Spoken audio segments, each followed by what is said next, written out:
कृष्णमयी देवी प्रत्या राधिका परदेवता सर्वलक्ष्मीमयी सर्वकान्त्या सम्मोहिनी परा। तो रामानंद आचार्य जी ভগবানের স্বরূপ আগে বললেন, এবার প্রিয়াজির স্বরূপ বলতে শুরু করেছেন। তো প্রিয়াজির স্বরূপ কি বলছেন? প্রিয়াজির স্বরূপ হচ্ছে ভগবান ব্রহ্ম আনন্দ স্বরূপ, ভগবান আনন্দ স্বরূপ, ভগবান রসম এবায়ম লব্ধ্যানন্দী ভবতি। পরমাত্মা হচ্ছে রস স্বরূপ, তিনি সৎ চিৎ আনন্দ স্বরূপ। তো এই সৎ চিৎ আনন্দ স্বরূপ, যিনি রস স্বরূপ, যিনি পরম ব্রহ্ম পরমাত্মা, তো সেই পরমাত্মা পরিষদ, যাকে পরমানন্দ স্বরূপ বলেছেন, তো সেই সৎ চিৎ আনন্দময় যিনি, তো সেই ভগবান বলছেন এক জ্যোতি বুদ্ধিধা রাধা মাধব রূপকম। বললেন সেই পরমাত্মা, সেই একজনাই, মানে এক জ্যোতি, একটাই জ্যোতি, একটাই জ্যোতি, সেই এক জ্যোতি দুই জ্যোতিতে বিভক্ত হয়েছে। তো সেই দুই জ্যোতিকে বিভক্ত হয়ে একজন হয়েছেন গোবিন্দ আর একজন হয়েছেন রাধা ঠাকুরানী। এই পরমাত্মা যিনি আনন্দ স্বরূপ, যিনি রস সহ রস স্বরূপ, সেই ভগবান, তো বললেন সেই ভগবান দুই ভাগে বিভক্ত হয়েছেন। তিনি আর কেউ নন, তিনি এক জ্যোতি বুদ্ধিধা রাধা মাধব রূপকম।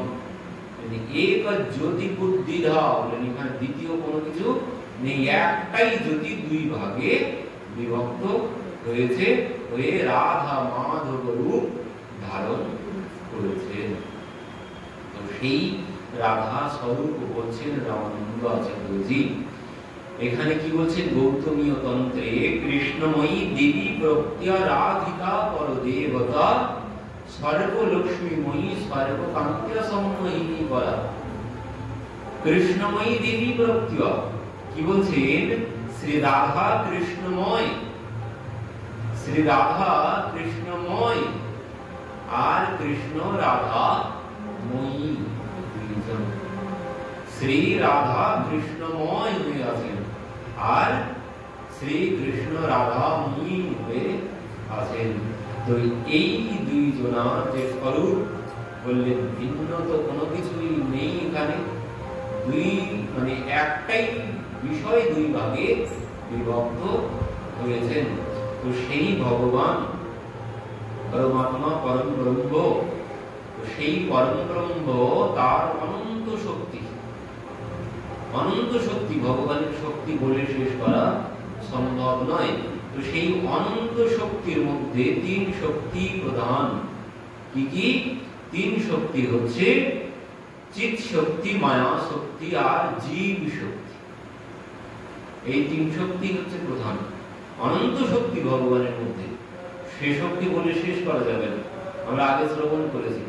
সেই শক্তির দ্বারাই ওই নন্দ মহারাজ নন্দ মহামনস্তেব্য হয়ে গেছেন, মহান মনা হয়ে গেছেন, যে শক্তির দ্বারা।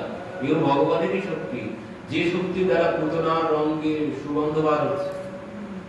গোকুলবাসীদের সবার মধ্যে বৈরাগ্য এসে গেছে, তাদের আর কোনো কিছু প্রয়োজন নেই, সর্বসমৃদ্ধিমান হয়ে গেছে। এসব ভগবানেরই শক্তি। তো সেই ভগবানের অনন্ত শক্তিও বলে শেষ করা সম্ভব নয়। তো সেই শক্তির মধ্যে তিন শক্তি প্রধান, তিনটি প্রধান কি? একটি হচ্ছে চিৎ শক্তি, একটি হচ্ছে মায়া শক্তি, আর একটি হচ্ছে জীব শক্তি। তো জীব শক্তি আর মায়া শক্তি, মায়া শক্তি হচ্ছে কি? মায়া শক্তি হচ্ছে বহিরঙ্গা শক্তি, বহিরঙ্গা মায়া, মানে যে মায়ার দ্বারা জগৎ চলছে, মায়া ছাড়া জগৎ চলবে না। যেমন সোনার মধ্যে খাদ না দিলে অলঙ্কার তৈরি হয় না, ঠিক তেমন মায়া ছাড়া সংসার চলবে না। মায়া আছে বলে সংসারে বাধা আছে। মায়া না থাকলে সব সনাতন গোস্বামীর মতো সবাই ছেড়ে ছেড়ে দিয়ে সব চলে যেত, রঘুনাথ দাসজির মতো সব ছেড়ে চলে যেত। মানে যাদের উপর থেকে মায়া সরে গেছে তারা সব ছেড়ে চলে গেছে, তারা আর কেউ সংসারে থাকবে না। যে মায়া সরে যাবে, যে মায়ার পর্দা দিয়ে ঢাকা আছে বলে আমরা এই সংসারের মধ্যে বাধা আছি। মায়া ছাড়া সংসার কিছুতেই চলবে না। যেমন খাদ ছাড়া কোনোদিন অলঙ্কার, একদম পিওর স্বর্ণ দিয়ে কোনোদিন অলঙ্কার হবে না, খাদ না দিলে। তো ঠিক এই জন্যই তিনি মায়ারূপী খাদ এই সংসারে দিয়ে রেখেছেন সংসার চালানোর জন্য। খাদ না হলে সংসার কিছুতেই চলবে না। তো এই হচ্ছে মায়া শক্তি। আর জীব শক্তি, জীব শক্তি হচ্ছে তটস্থা শক্তি, মানে ভগবান সবার মধ্যে আছে, তটস্থ শক্তি রূপে সবার মধ্যে আছে। তার জন্যই আমরা কর্ম করছি। তিনি যদি না থাকতেন এ শরীরের কোনো এ দেহ পচা দেহ হয়ে যেত, এ দেহের কোনো মূল্য থাকতো না। তিনি যতক্ষণ আছে এ দেহের ততক্ষণ মূল্য আছে। তিনি যেই ছেড়ে চলে যাবেন এ দেহের কিন্তু আর কোনো মূল্য নেই। কেউ আর তোমাকে বাবাও বলবে না, আর কেউ মাও বলবে না। বললে কিছুক্ষণ পরে বলবে এখান থেকে সরা, আর দেখতে পাচ্ছি না, ভয় করছে। তো মা বাবা কি জন্য বলছে? তিনি আমার মধ্যে বসে আছেন তাই বলছে। তিনি যদি না থাকেন, মানে জগৎ পিতা না থাকলে তোমাকে আর কেউ পিতা বলবে না। জগৎ পিতা যদি তোমার মধ্যে না থাকে তোমাকে কেউ পিতা বলে আর ডাকবে না। তিনি আছে বলে আজ আমার মূল্য আছে। তিনি যদি না থাকতেন আমার কোনো মূল্য নেই, এক মূল্য ছাড়া আর কোনো কিছু নেই। তো এই হচ্ছে জীব শক্তি, মানে তটস্থা শক্তি একে বলে। আর হচ্ছে মায়া শক্তি। আর একটি হচ্ছে চিৎ শক্তি। চিৎ শক্তিকে বলে অন্তরঙ্গা শক্তি। তো এই যে তিন শক্তি, অন্তরঙ্গা, বহিরঙ্গা, তটস্থা, তটস্থা শক্তি। তো এই ভগবান তটস্থ রূপে সবার মধ্যে আছে, আর বহিরঙ্গা মায়ায় জগৎ চলছে। আর চিৎ শক্তি, এই চিৎ শক্তি, এই শক্তি আবার তিন প্রকারের। তিন শক্তির মধ্যে এই শক্তি প্রধান, অন্তরঙ্গা শক্তি, একে বলে চিৎ শক্তি। এই অন্তরঙ্গা শক্তি এটি আবার তিন প্রকারের। কি কি? এই অন্তরঙ্গা শক্তি হচ্ছে সন্ধিনী, সম্বিত আর লাদিনী। অন্য কোনো কিছু নয়। সন্ধিনী, সম্বিত, লাদিনী। সন্ধিনী কাকে বলে একটুখানি জটিল বিষয়, ভালো করে মন দিতে হবে, না হলে ঢুকবে না মাথার মধ্যে। মানে ভগবানের অনন্ত শক্তি, অনন্ত শক্তির মধ্যে তিন প্রধান। তিনটি কি কি? অন্তরঙ্গা, বহিরঙ্গা, তটস্থা। তো অন্তরঙ্গা, বহিরঙ্গা, তটস্থা শুনলাম। এবার যেটি থাকছে অন্তরঙ্গা শক্তি। এই অন্তরঙ্গা শক্তি আবার তিন প্রকারের। অন্তরঙ্গা শক্তি তিন প্রকারের। তো সেই তিন প্রকার কি কি? একটি হচ্ছে সন্ধিনী, একটি হচ্ছে সম্বিত, আর একটি হচ্ছে লাদিনী। অন্তরঙ্গা শক্তি। তো সন্ধিনী কাকে বলে? সন্ধিনী হচ্ছে ভগবান যে শক্তির দ্বারা তার ধামকে প্রকট করেন। গোলক ধামকে বৃন্দাবন রূপে প্রকট করেছেন যে শক্তির দ্বারা। গোলক ধামকেই তিনি বৃন্দাবন রূপে এখানে এনেছেন। যে শক্তির দ্বারা বয়ে এনেছেন, ধরুন যে শক্তির দ্বারা ভগবান গোলক ধামকে বয়ে এনে বৃন্দাবন রূপে এখানে প্রতিষ্ঠা করেছেন, ওই শক্তিকে বলে সন্ধিনী শক্তি। বা যে শক্তির দ্বারা সাকেত ধামকে, সাকেত ধামের রূপ কি? চিত্রকূট বা অযোধ্যা, এটি সাকেত ধাম, ভগবান রামচন্দ্রের ধাম। তো সেই যে শক্তির দ্বারা এই ধাম প্রকট করেন সেই শক্তিকে বলে সন্ধিনী। আর দু নম্বর হচ্ছে সম্বিত। সম্বিত শক্তি হচ্ছে ওই ঐশ্বর্য শক্তিকে বলে সম্বিত শক্তি। এই শক্তির মূর্তি হচ্ছে লক্ষ্মী দেবী, সম্বিত শক্তি। আর একটি শক্তি আনন্দ শক্তি বা লাদিনী। ওই যে সচ্চিত আনন্দ, ওই আনন্দ। তো আনন্দের আর এক নাম হচ্ছে লাদিনী। আনন্দের আর এক নাম লাদিনী। মানে কি? আনন্দের একটাও সীমা আছে, ওই আনন্দের একটা ভাগ আছে। মোটামুটি আনন্দ, এর উপরে আর আনন্দ হয় না, খুব আনন্দ পেলাম আজ, আনন্দের একটা ভাগ আছে। তো বলছেন এই ভাগের যেখানে আনন্দের একদম শেষ সীমা, ওর উপরে আর কোনো আনন্দ হয় না, একদম শেষ ওই পর্যন্ত, মানে ওই শেষ সীমাকে কি বলে? লাদিনী। আনন্দের শেষ সীমাকে বলে লাদিনী, মানে আনন্দের সার একদম নির্যাস, ওকে বলে লাদিনী। আর লাদিনীর সার কে বলে প্রেম। আনন্দের সার হচ্ছে লাদিনী, লাদিনীর সার হচ্ছে প্রেম। আর প্রেমের সার কি? সংসারের প্রেমের সার কি? সংসারের প্রেমের সার কোনো কিছুই নেই। সাংসারিক প্রেমের কোনো সার আর নেই, সব অসার। এখানে অসার, এখানে কোনো সার নেই, লাস্টে শুধু ঝুলে পুড়ে মরা, এছাড়া আর কোনো সার এখানে নেই। কিন্তু এখানে যে চিন্ময় প্রেম, এর সার কি? এই প্রেমের সার কি? এই প্রেমের সার হচ্ছে মহাভাব। এই প্রেমের সার হচ্ছে মহাভাব। আর সেই মহাভাবের বিগ্রহ হচ্ছে রাধা ঠাকুর। আর অন্য কোনো কিছু নন তিনি। তিনি হচ্ছেন আনন্দের সার লাদিনী, লাদিনীর সার প্রেম, প্রেমের সার হচ্ছে মহাভাব স্বরূপিণী। জগতের প্রেমের সার নয়, জগতের প্রেমের সার অন্য রকমের, সম্পূর্ণ অসার। এখানে কোনো সার নেই, আর পরে জ্বলে পুড়ে মরা ছাড়া আর কোনো সার এখানে নেই। কিন্তু এই যে দিব্য চিন্ময় প্রেম, এই হচ্ছে চিন্ময় প্রেম। এই জন্য বলেছেন, কি বলছেন? কি বলছে দেখুন, ব্রহ্ম সংহিতায় বলছেন এই প্রেমকে, মানে জগতের প্রেম নয়, এই রাধা গোবিন্দের যে প্রেম, সেই প্রেমকে কি বলছে? আনন্দ চিন্ময় রস। এই প্রেমকে বলছে আনন্দ চিন্ময় রস প্রতিভাবিতাভি স্তয়ভীর জয়ীব নিজ রূপ ত্বয়া কলাভি গোলক এব নিবসত্ত্বখিলাত্মভূত গোবিন্দম আদি পুরুষম তমহম ভজামি। তো বলছেন সেই আদি পুরুষ ভগবান গোবিন্দ, তো সেই তাদের যে প্রেম, রাধা গোবিন্দের যে প্রেম, সেই প্রেমকে কি বলা হয়? আনন্দ চিন্ময় রস। আনন্দ চিন্ময় রস রাধা গোবিন্দের প্রেমকে বলা হয়, বা কান্তা প্রেমকে আনন্দ চিন্ময় রস বলা হয়। তো সেই মহাভাব স্বরূপিণী রাধা ঠাকুরানী, এই রাধা ঠাকুরানী আর কেউ নন, তিনি ভগবানেরই অংশ। তবে কি বলছে? ভগবানের শুধু ভগবানের অংশ নন, তাও আবার ফিল্টার করা ভগবানের থেকে, এখান থেকে ফিল্টার করে বার করা হয়েছে। ভগবানের মধ্যে তিনটি বিষয় আছে, সচ্চিৎ আনন্দ। এখানে কি আছে? যে এখানে শুধুমাত্র আনন্দটাই আছে, আর অন্য কোনো কিছু নেই। আনন্দের বিগ্রহ, মানে তাও আবার কি শুধু আনন্দ নয়, এ আনন্দে একদম শেষ, উপরে আর কোনো কিছু নেই। আনন্দের শেষ লাদিনী, লাদিনীর সার হচ্ছে প্রেম, প্রেমের সার হচ্ছে মহাভাব। এই মহাভাব ঠাকুরানী শ্রী রাধা ঠাকুরানী। তো তিনি আবির্ভূতা হয়েছিলেন কি জন্য? তার আবির্ভাবের কারণ কি? তার আবির্ভাবের কোনো কারণ আমরা পাই না শাস্ত্রে। গোবিন্দের আবির্ভাবের যেমন অনেক কারণ আছে, ভগবান আবির্ভূত হয়েছেন তার অনেক কারণ আছে। কি কি?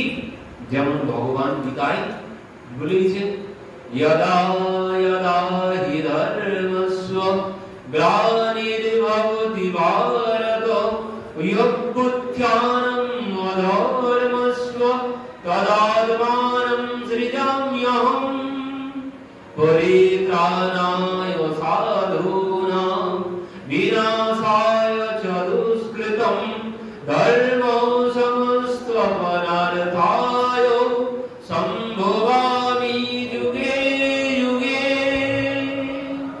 তিনি যুগে যুগে অবতীর্ণ হন। তার অবতীর্ণ হওয়ার পেছনে কারণ আছে, নানান কারণ আছে। ধর্মকে প্রতিষ্ঠা করার জন্য, সাধু সন্তকে পালন করার জন্য, দুষ্কৃতকারীকে বিনাশ করার জন্য। তো তিনি এই সমস্ত কারণের জন্য অবতীর্ণ হন। তো রাধা ঠাকুরানী তার কারণ কি? তিনি কি জন্য আবির্ভূতা হয়েছেন? তো বলছে তার আবির্ভূতা হওয়ার কারণ হচ্ছে জন্ম লিও মোহন হিত শ্যামা। জন্ম লিও মোহন হিত শ্যামা আনন্দ নিধি সুকুমারা। যে তার আবির্ভাবের কারণ হচ্ছে জন্ম লিও মোহন হিত শ্যামা আনন্দ নিধি, আনন্দের নিধি সুকুমার। তিনি হচ্ছেন আনন্দের নিধি। আর তিনি এসেছেন কি জন্যে? জন্ম লিও মোহন হিত শ্যামা। ভগবান এসেছেন জগতের হিতের জন্য, জগতের মঙ্গলের জন্য, আর প্রিয়াজি এসেছেন ভগবানের মঙ্গলের জন্য। জন্ম লিও মোহন হিত শ্যামা মানে ভগবানের হিতের জন্যই তিনি একমাত্র এসেছেন, তার অন্য আসার কোনো কারণ নেই।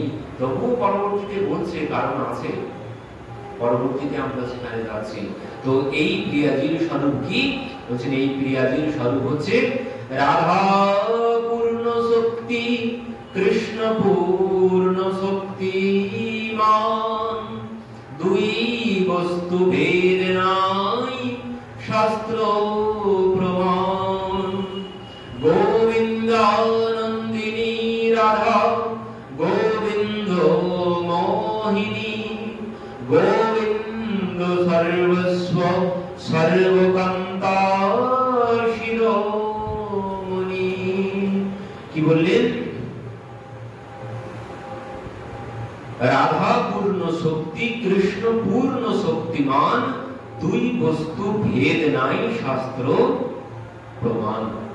শাস্ত্রে প্রমাণ কি বলছেন? এই দুই বস্তুর মধ্যে কোনো ভেদ নেই। কি ভেদ নেই বলছেন? রাধা পূর্ণ শক্তি, কৃষ্ণ পূর্ণ শক্তিমান। মানে ভগবান শক্তিমান হয়েছেন কিসের জন্য? শক্তি না থাকলে শক্তিমান হওয়া যাবে না। তো শক্তিকে রাধা পূর্ণ শক্তি, ভগবান শক্তিমান হয়েছেন তার জন্য। ওই যে গিরিরাজ ধারণ করেছিলেন কিসের জন্য? তিনি শক্তি প্রদান করেছিলেন, তাই তার শক্তিতে তিনি গিরিরাজ ধারণ করে রেখেছিলেন। তিনি শক্তি না দিলে তিনি কিছুতেই ধরে রাখতে পারতেন না। এই জন্য বলছেন রাধা পূর্ণ শক্তি, কৃষ্ণ পূর্ণ শক্তিমান। দুই বস্তু ভেদ নাই, শাস্ত্র প্রমাণ। আর কি? গোবিন্দানন্দিনী রাধা। গোবিন্দানন্দিনী রাধা মানে ভগবান জগৎকে আনন্দ দেন, ভগবান জগৎকে আনন্দ দেন। আর ভগবানকে আনন্দ দেন কি? ভগবানকে আনন্দ দেন গোবিন্দানন্দী রাধা। মানে ভগবানকে যিনি আনন্দ প্রদান করেন তিনি হচ্ছেন রাধা। গোবিন্দানন্দিনী রাধা এই জন্য তাকে বলা হয়, যিনি গোবিন্দকে আনন্দ প্রদান করেন। আর কি? গোবিন্দ মোহিনী। কবিরাজ গোস্বামী বলছেন এই কথা। গোবিন্দ মোহিনী মানে জগৎকে মোহিত করেন ভগবান। পরশয়তি ইতি কৃষ্ণ, তিনি জগৎকে আকর্ষণ করেন মোহিত হয়ে। তিনি মানে তার রূপে জগৎ মোহিত হয়, কিন্তু তিনি মোহিত মানে তাকে মোহিত কি করে? তিনি সবাইকে মোহিত করেন। কিন্তু গোবিন্দানন্দিনী রাধা বলছেন গোবিন্দ মোহিনী, গোবিন্দকে যিনি মোহিত করেন তিনি হচ্ছেন রাধা। আর কি? গোবিন্দ সর্বস্ব, গোবিন্দের সর্বস্ব তিনি। আর সর্বকান্তা শিরোমণি, সর্বকান্তার শিরোমণি মানে যত সখীগণ তারা কোথা থেকে এসেছে? তারা হচ্ছে এই প্রিয়াজির থেকেই এসেছে। তারা সবাই প্রিয়াজির অংশ, তারা সবাই প্রিয়াজির অংশ।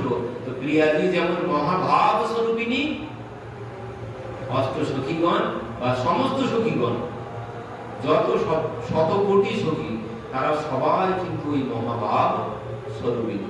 কারণ রাধারানী থেকেই তো তারা এসেছে। তো রাধারানী স্বয়ং মহাভাবের মূর্তি।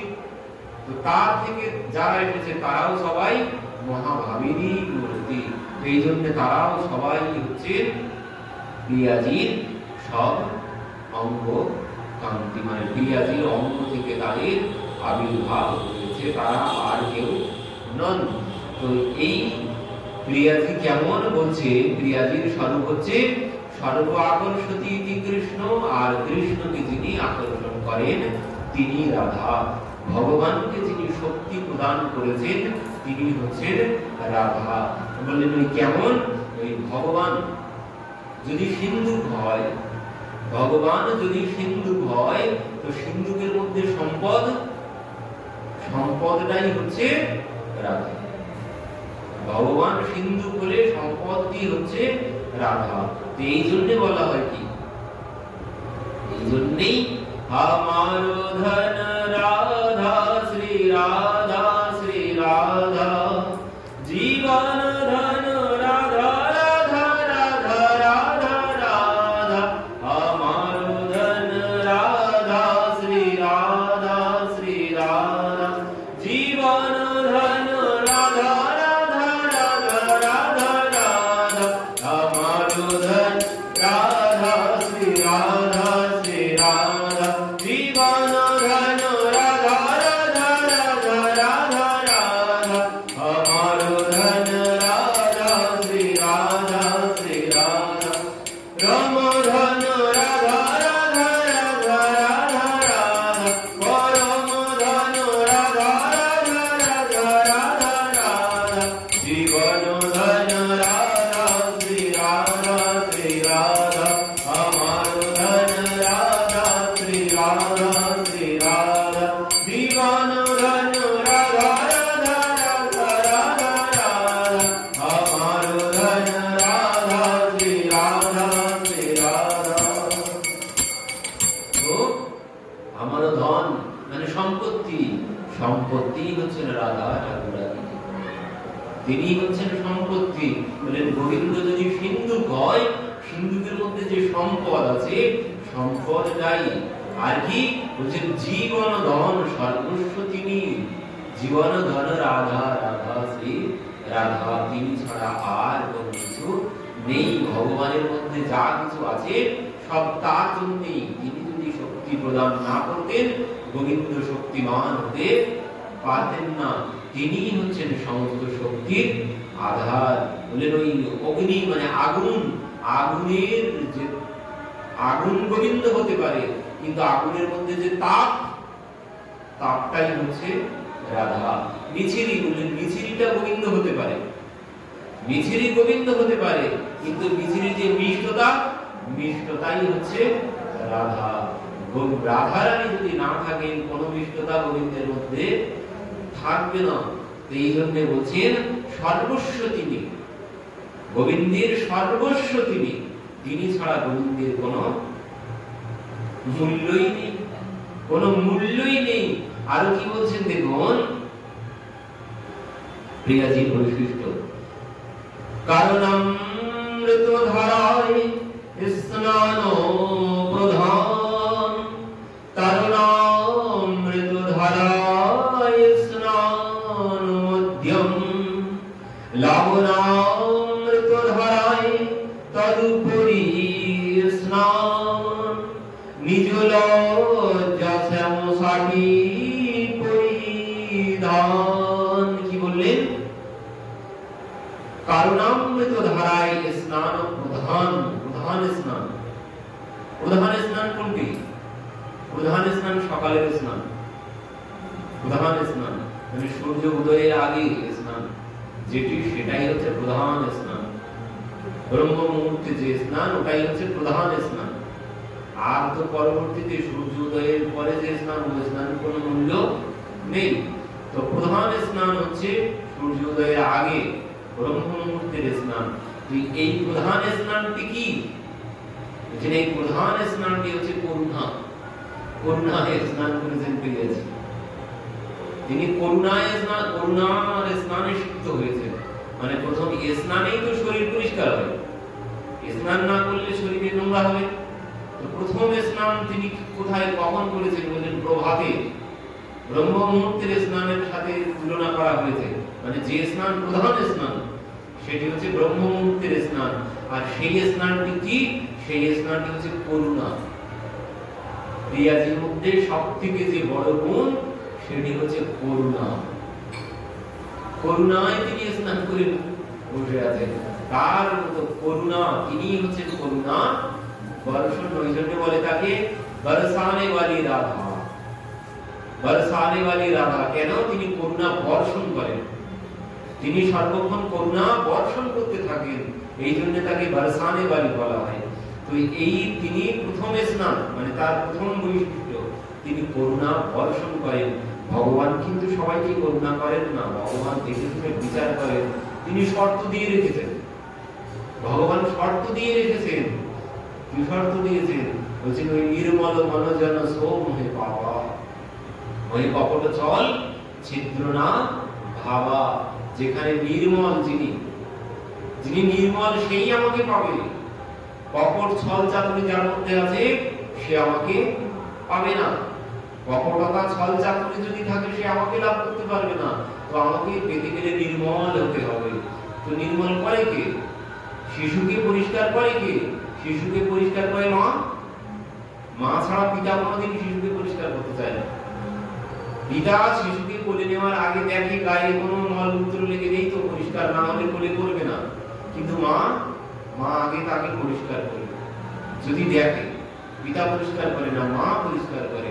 তো এই করুণা, এই যে মায়ের করুণা, এই করুণা প্রিয়াজির মধ্যে আছে। বললেন তিনি ওই সমস্ত কোনো কিছু ময়লা দেখেন না। ভগবান বলেছেন নির্মল হয়ে তারপর আমার কাছে আসতে হবে, তারপর আমাকে পাবে। কপটতা ছল চাতুরি যদি থাকে সে আমাকে পাবে না। কাম ক্রোধ লোভ মোহ যদি থাকে সে আমাকে পাবে না। এসব পরিষ্কার করে আসতে হবে। কিন্তু প্রিয়াজি বলছেন আমার কাছে ওই সমস্ত কোনো কিছু, মায়ের কাছে ওই সমস্ত কোনো কিছু ময়লা কোনো ময়লাই না। তিনি যত ময়লা থাকুক না কেন তিনি সব পরিষ্কার করে তাকে কোলে তুলে নেবেন শিশুকে। এই প্রিয়াজির সব থেকে বড় বৈশিষ্ট্য, তিনি কোনো কিছু দেখেন না। তার কাছে এলেই তিনি তাকে বলেন যতই ময়লা তার মধ্যে থাকুক না কেন তিনি তাকে পরিষ্কার করে নেবেন। এই জন্য বলছেন নাম মেরি রাধা রানী কা जिसने गाया है, बाके बिहारी ने उसे अपना बनाया है। नाम मेरी राधा रानी का जिसने गाया है, बाके बिहारी ने उसे अपना बनाया है। नाम मेरी राधा रानी का जिसने गाया है, बाके बिहारी ने उसे अपना बनाया है। जय राधे जय राधे, जय श्री राधे बोलो जय राधे, जय राधे जय राधे, जय श्री राधे बोलो जय राधे, जय श्यामा जय श्यामा, जय श्री राधे बोलो जय राधे।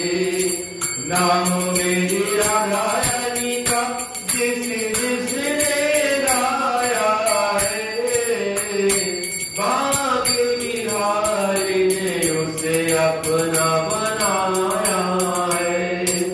नाम मेरी राधा रानी का जिसने गाया है, बाके बिहारी ने उसे अपना बनाया है। তো যিনি রাধা চরণ আশ্রয় করেছেন, যিনি রাধা নাম আশ্রয় করেছেন, ভগবান তাকেই কাছে টেনে নেবেন। এই জন্য তাকে করুণার মূর্তি বলা হয়। তিনি যদি করুণা না করেন ভগবান আমাকে গ্রহণ করবেন না। আর তিনি করুণার জন্য কাউকে বিচার কোনো কিছু শর্ত তিনি দিয়ে রাখেননি। যে তার কাছে আসবে ও যে যতই ময়লা মাখা থাক না কেন তার কাছে এলেই তিনি তাকে কৃপা করে নিজের কোলে তুলে নেবেন। এই জন্য প্রিয়াজিকে বলা হয় কারণামৃত ধারায় স্নান প্রদান, মানে প্রথম স্নান। তিনি করুণায় সিক্ত হয়ে বসে আছেন জগৎকে করুণা করার জন্য। আর কি দ্বিতীয় স্নান কি বলছেন? তারুণামৃত ধারায় স্নান প্রদান। তারুণ্য তারুণ্য একমাত্র তার মধ্যেই আছে, তারুণ্যের স্নানও তিনি করে বসে আছেন, তারুণ্য একমাত্র তার মধ্যেই। আর কি লাবণামৃত ধারা, লাবণামৃত ধারা তদুপরি স্নান, নিজ লজ্জা শ্যাম পট্ট সাটি পরিধান। তিনি তিন স্নান করে বসে আছেন, মানে তিন রকমের তার বৈশিষ্ট্য, তিন রকমের তার বৈশিষ্ট্য। প্রধান বৈশিষ্ট্য হচ্ছে প্রথম স্নানের সাথে তুলনা করা হয়েছে, যেটি ব্রহ্ম মুহূর্তের স্নান, সেটি হচ্ছে প্রধান, মানে সেটি ক্রিয়াদের মধ্যে প্রধান গুণ করুণা। দ্বিতীয় হচ্ছে তার মধ্যে তারুণামৃত মানে তারুণ্য, আর তৃতীয় হচ্ছে লাবণামৃত, লাবণামৃত ধারায় তদুপরি স্নান, মানে লাবণ্য একমাত্র তার মধ্যেই আছে। এখানে ওই ভগবান তিনি যেমন, প্রিয়াজি বলছেন এনাদের মানে স্বরূপ কেমন, ভগবানের স্বরূপ হচ্ছে চিন্ময় স্বরূপ, তাদের স্বরূপ কোনদিন আমাদের মতো হবে না, তারা সর্বক্ষণ নিত্য কিশোর কিশোরী, নিত্য কিশোর কিশোরী, তাদের বয়স কোনদিন ওর থেকে আর বাড়বে না, এই জন্য নিত্য কিশোর কিশোরী। এই জন্য বলছেন তারুণামৃত, কারণামৃত, লাবণামৃত সবকিছুতে তারা স্নান করে বসে আছেন। তো এই প্রিয়াজির আমরা বৈশিষ্ট্য শ্রবণ করলাম, মানে তার গুণ কি, মানে তিনি হচ্ছেন গোবিন্দের সর্বস্ব, তিনি হচ্ছেন সম্পদ। গোবিন্দ সিন্ধুক হতে পারে, সিন্ধুকের কোনো মূল্য নেই, সিন্ধুকের ভিতরে সম্পদটাই হচ্ছে মূল্য, তো সেই সম্পদই হচ্ছেন রাধা ঠাকুরানী। এই প্রিয়াজির আবির্ভাব কিভাবে হয়েছিল, এই প্রিয়াজির আবির্ভাব হয়েছিল ভগবান যখন ওই গোলকধামে রত্ন সিংহাসনে বসে বসে একাই বসেছিলেন, যে একা একা বসে বসে বোরিং হয়ে যাচ্ছিলেন, ভালো লাগছিল না। একা একা কি ভালো লাগে, ভাবছিলেন যদি আর একজন থাকতো তার সাথে টাইম পাস, খেলা করা যেত, গল্প করা যেত। এই কথা যেই ভেবেছেন তিনি, তখন কি হয়েছে, ভগবানের বামাঙ্গ কাঁপতে শুরু করেছে। এবার ভগবানের বামাঙ্গ কাঁপতে কাঁপতে বামাঙ্গ থেকে এক দিব্য জ্যোতি নির্গত হয়েছে, ভগবানের বামাঙ্গ থেকে। ব্রহ্মবৈবর্ত পুরাণে ব্যাসদেবজি বলছেন, আবির্বভূব কর্ণৈকা কৃষ্ণস্য বামপাসর্বতো দাবিত্বা পুষ্পমানিয় গদাবধৈর্যং প্রভু পদে রাস সম্ভূয় গোলোকে দদাভো হরে পুরা তেনে রাধা সমখ্যাতা পুরা বিধিবীর্দিজোত্তমঃ সাত সম্বর্ষ গোবিন্দ্যং রতন সিংহাসনে বরে উবাস সস্মিতো ভরতু পশ্যন্তি মুখপঙ্কজম। আবির্বভূব কর্ণৈকা কৃষ্ণস্য বামপাসর্বতঃ ধাবিত্য পুষ্পমানিয় দদাবধৈর্যং প্রভু পদে রাসো সম্ভূয় গোলোকে দদাভো হরে পুরা তেনে রাধা সমখ্যাতা পুরা বিধিবীর্দিজোত্তম। বলছেন ওই বেদজ্ঞগণ তারা তাকেই রাধা বলে অভিহিত করেছেন। কাকে বলছেন, ভগবানের বাম অঙ্গ থেকে যে দিব্য জ্যোতি নির্গত হয়েছে, তো সেই জ্যোতি থেকে যে স্বরূপ নির্গত হয়েছে, সেই তাকেই তারা রাধা বলে অভিহিত করেছেন। তিনি কি করেছেন, বলছেন যিনি আবির্ভূতা হয়ে হাতে পুষ্প নিয়ে ভগবানের চরণে পুষ্প নিবেদন করলেন, করে তিনি ভগবানের বাম পাশে গিয়ে বসেছেন, বসে ভগবানের মুখের দিকেই অপলক দৃষ্টিতে তিনি তাকিয়ে আছেন, তাকেই রাধা বলে আখ্যাত করা হয়েছে। তো ইনি হচ্ছেন রাধা ঠাকুরানী। এই রাধা ঠাকুরানী আবির্ভূতা হওয়ার পর কি হলো, এবার তিনি যখন গোবিন্দের মুখের দিকে তাকিয়ে আছেন, তখন প্রিয়াজির মধ্যে সেবা করার বাসনা জেগেছে, ভগবানকে সেবা করার বাসনা জেগেছে। আর সেবা করার বাসনা যখন জেগেছে, প্রিয়াজি ভাবছেন আমি তো একা সেবা করে সুখী করতে পারবো না। আর যেই ভেবেছেন আমি একা সেবা করে সুখী করতে পারবো না, তখনই প্রিয়াজির বামঙ্গ থেকে 8 সখীর আবির্ভাব হয়েছে।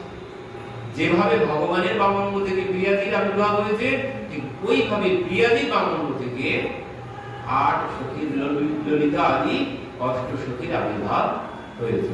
এবার 8 সখীরা তারাও ভাবছেন আমরা তো সম্পূর্ণ সেবা করেও সুখী করতে পারবো না। তখন কি হলো, ওই 8 সখীর ভিতর থেকে এক জনের থেকে আরো 8 সখীর আবির্ভাব হতে শুরু হলো। তো এইভাবে সখীগণের আবির্ভাব হয়েছে। তো সখীগণ এলেন কোথার থেকে? ভগবানের থেকে প্রিয়াজির থেকেই সমস্ত সখীগণ। তো সখীগণ খালি আবির্ভূত হননি, তারা আবার সবাই সেবার সামগ্রী হাতে নিয়ে আবির্ভূত হয়েছে। তারা যে সবাই আবির্ভূত হয়েছে, ললিতা সখী কি নিয়ে আবির্ভূত হয়েছে? ললিতা সখীর তাম্বুল, ললিতা সখীর সেবা হচ্ছে তাম্বুল সেবা, তাম্বুল পাত্র হাতে নিয়েই আবির্ভূত হয়েছে ললিতা সখী। বিশাখা সখী আবির্ভূত হয়েছেন ওই বস্ত্র অলঙ্কারের সেবা, বস্ত্র অলঙ্কার নিয়ে আবির্ভূত হয়েছেন। চিত্রা সখী হচ্ছে মালা প্রদান করেন, তো হাতে মালা নিয়ে আবির্ভূত হয়েছেন। ইন্দুলেখা সখী ওই ভোজন মানে ঋতু অনুযায়ী ফল ভোজন করেন, তো সেই ফল সামগ্রী নিয়ে তিনি আবির্ভূত হয়েছেন। রঙ্গদেবী ইনি ওই তিলক কেশর চন্দন নিয়ে আবির্ভূত হয়েছেন। এনারা প্রিয়া প্রীতমকে তিলক চন্দনে সাজান। তুঙ্গবিদ্যা ইনি ওই গীত শ্রবণ করান, প্রিয়া প্রীতমকে গীত শ্রবণ করান, তো ইনি বাদ্যযন্ত্র হাতে নিয়ে আবির্ভূত হয়েছেন। আর চম্পকলতা সখী চামর ব্যজন করেন, ইনি চামর হাতে নিয়ে আবির্ভূত হয়েছেন। সুদেবী ইনি জল সেবা, তো জলের পাত্র হাতে নিয়ে আবির্ভূত হয়েছেন। এইভাবে সমস্ত সখীগণ আবির্ভূত হয়েছেন। সখীগণের থেকে পরবর্তীতে মঞ্জরীগণ আবির্ভূত হয়েছেন। এইভাবে সমস্ত সখীগণের আবির্ভাব হয়েছে। তো রামানন্দাচার্যজিও মহাপ্রভুকে বলছেন, রাধা স্বরূপ কি বলছেন?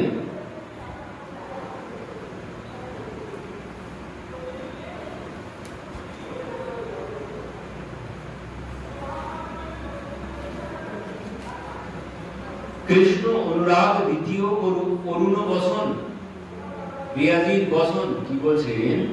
কৃষ্ণ অনুরাগ দ্বিতীয় অরুণ বসন, প্রণয় মান কুঞ্জলিকায় বক্ষ আচ্ছাদন।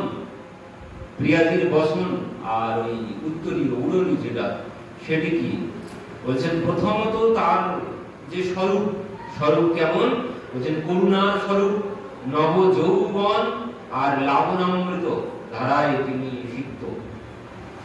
আর কি এবার বসন হচ্ছেন কৃষ্ণের অনুরাগ দ্বিতীয় অরুণ বসন, কৃষ্ণের অনুরাগ রূপী বসন তিনি পরিহিতা আছেন। তো এই যে অনুরাগ কি? অনুরাগ হচ্ছে যে রাগ নূতন হইয়া সর্বদা অনুভূত প্রিয় ব্যক্তিকে রূপ আদিকে মানে নূতন রূপে প্রতীয়মান করায়। যে রাগ, আমি যাকে ভালোবাসি সেই ভালোবাসার যে বৈশিষ্ট্য, যাকে ভালোবাসি তাকে সদা সর্বক্ষণ নূতনই লাগবে, কোনোদিন পুরানো মনে হবে না। তো যে ভাবের দ্বারা প্রিয় ব্যক্তিকে সদা সর্বক্ষণ নূতন মনে হয়, সেই ভাবকেই বলে অনুরাগ। অনুরাগের জন্যই তাকে নূতন বলে মনে হয় সদা সর্বক্ষণ। আর কি বলছেন? মান, কৃষ্ণ অনুরাগ দ্বিতীয় অরুণ বসন, প্রণয় মান। মান কি? মান হচ্ছে যে স্নেহের উৎকৃষ্টতা প্রাপ্তি হেতু পূর্ব অনুভূত মাধুর্যকে নূতন রূপে অনুভূত করায়, বাহিরের কুটিলতা ধারণ করায়, তাহাকে মান বলে। বলছেন মান কেমন? বলছেন মান তো তাকে নূতন রূপে ধরা দেবেই, যাকে ভালোবাসি তাকে সদা সর্বক্ষণ নূতন বলে মনে হবেই, কিন্তু আবার কি বলছে, প্রেমের প্রগাঢ়তায় আবার কুটিলতাও দেখা দেয় মানের মধ্যে। মানের কুটিলতা কেমন বলছে? মানের কুটিলতা হচ্ছে ওই বনের মধ্যে প্রিয়াজি গোবিন্দকে দর্শন করছেন। এখন দর্শন করতে করতে অনুরাগে প্রেমে চোখে জল এসে গেছে। এখন যেই চোখে জল এসেছে তখন গোবিন্দের দৃষ্টি প্রিয়াজির দিকে পড়েছে, আর যেই দৃষ্টি পড়েছে তখন এবার কুটিলতা এসেছে। কি বলছে? তখন এবার ওই ধুলিকে গালি দিচ্ছে, যে ওরে ধুলি, তুই আর আমার চোখে পড়ার সময় পেলি না, এখনই তুই আমার চোখে পড়লি। কারণ তাকে দেখে প্রেমের জন্যই চোখে জল এসেছে, কিন্তু সে যখন দেখেছে সঙ্গে সঙ্গে ওই চোখের জলকে তিনি ঢাকতে চাইছে। দেখো তোমার জন্য জল আসেনি আমার চোখে, আমার চোখে জল এসেছে, ওই ধুলি পড়েছে তাই চোখে জল এসেছে। তুই একে বলে কি? একে বলে মান। এবার গোবিন্দ কি বলছে? বলছে যে আমি তাহলে তোমার চোখে দিয়ে ধুলি বার করে দিই। তখন কি বলছে? না, তোমার ওই কপটতা আমার ভালো লাগে না, তুমি এখান থেকে চলে যাও। তুই এই হচ্ছে কপটতা, মানে ভালো বেশে চোখে জল এসেছে অথচ কপটতা এসেছে। তুই একে বলে মান। আর কি? আর হচ্ছে প্রণয়। প্রণয় কেমন? যে প্রণয় হচ্ছে মানের, যেখানে মান যদি বিশ্রম্ভ ধারণ করে তখন তাহাকে প্রণয় বলে। মানে কি? বিশ্রম্ভীয় মানে হচ্ছে বিশ্বাস। মান যেখানে বিশ্বাস ধারণ করবে তাকে বলে প্রণয়। মানে যদি বিশ্বাস না থাকে প্রণয় কিছুতেই সম্ভব নয়। যেখানে বিশ্বাস আসবে সেখানে দেহ মন প্রাণ সবকিছু সমর্পণ হয়ে যাবে। তো এই বিশ্বাস এলেই প্রণয় আসে। তো প্রণয় মানে হচ্ছে দেহ মন প্রাণ সব আমি তোমার কাছে সমর্পণ করে দিলাম। তো একে বলে প্রণয়। তো প্রিয়াজি সব কিছু তাকেই সমর্পণ করেছেন। আর কি বলছেন? সৌন্দর্য কুমকুম সখী প্রণয় চন্দন স্মৃত কান্তি কর্পূর। রবিবার অষ্টমী ব্রত। তো এই ব্রত কিন্তু অনেকে এক বেলা করেন, দুপুর বেলা পর্যন্ত, দুপুর 12টা পর্যন্ত নয়, কিন্তু ব্রত হবে একদম একদিন পুরো 24 ঘন্টা। পরের দিন সূর্য উদয়ের পরে পারবো ওই দিন। আর জন্মাষ্টমীর ব্রত যেভাবে করেছি তার থেকে আরো কঠিন ভাবে করা উচিত। রাধা অষ্টমী আরো ভালোভাবে করা উচিত, কারণ জন্মাষ্টমীতে কোনো লাভ হয়নি। ওই তো গোবিন্দের স্বভাব আমরা শ্রবণ করলাম, আর প্রিয়াজির স্বভাব শ্রবণ করলাম। তিনি হচ্ছে করুণার মূর্তি। তিনি যদি করুণা করেন তাহলে গোবিন্দ করুণা করবেন, তা না হলে গোবিন্দ করুণা করবেন না। কারণ গোবিন্দ করুণা করতে গেলে বিচার করে আগে দেখবে, আমাকে তিনি বিচার করবেন। কিন্তু প্রিয়াজি কারো কোনো বিচার করেন না। আর প্রিয়াজি যার উপরে কৃপা করবেন ভগবান তাকে কৃপা করতে বাধ্য। ওই সমস্ত আর কোনো কিছু বিচার করা তখন আর চলবে না। কিন্তু যদি প্রিয়াজি কৃপা করেন গোবিন্দ আর ওই সমস্ত ছলচাতুরি কপটতা ওসব আর বিচার করতে পারবেন না তিনি। এই জন্য আগে আমাদের কৃষ্ণ জন্মাষ্টমী থেকে রাধাষ্টমী ব্রত আরো ভালো করে পালন করা উচিত। নির্জলা ব্রত যদি করা যায় তাহলে তো আরো বেশি ভালো হয় সব থেকে। আর যদি না পারা যায় তাহলে শুধু জল,